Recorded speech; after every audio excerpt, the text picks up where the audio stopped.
DJ Manish resort Krishna recording studio Delhi.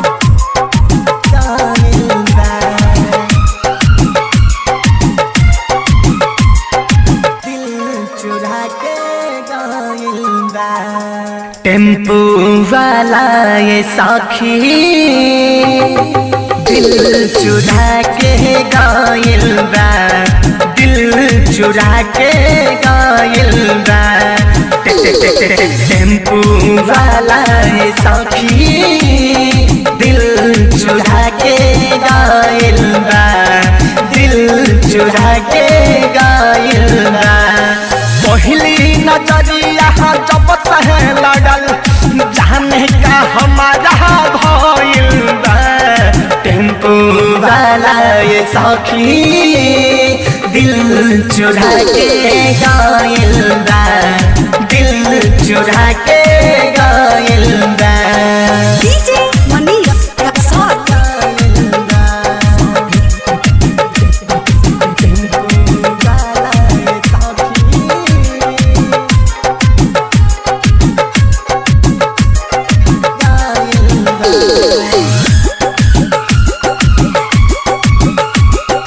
पहली मुलाकात रहे ये साखी ऊपरे से दिलवा मिलल बा हो,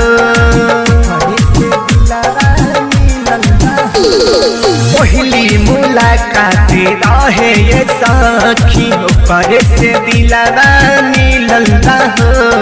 भइनी दीवाना भूखे न खाना ऊपरे का कइल बा।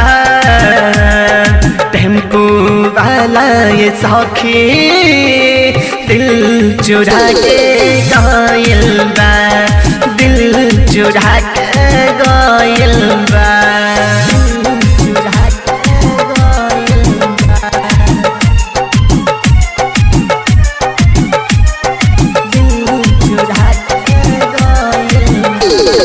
डीजे मनीष रिसॉर्ट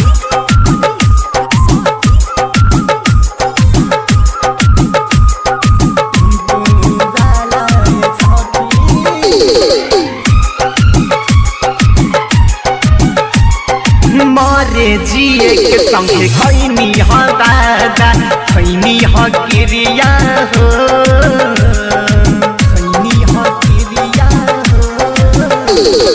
मारे जिए के संगे खैनी ह दादा, खैनी ह क्रिया हो। जीतू जोशीला के राखे ये साखी दिल के भीतरिया हो। रंजित रसीला अबीर दिल चुरा के गायल बा, दिल चुरा के गायल बा। टेम्पू वाला I love you. Krishna recording studio Delhi.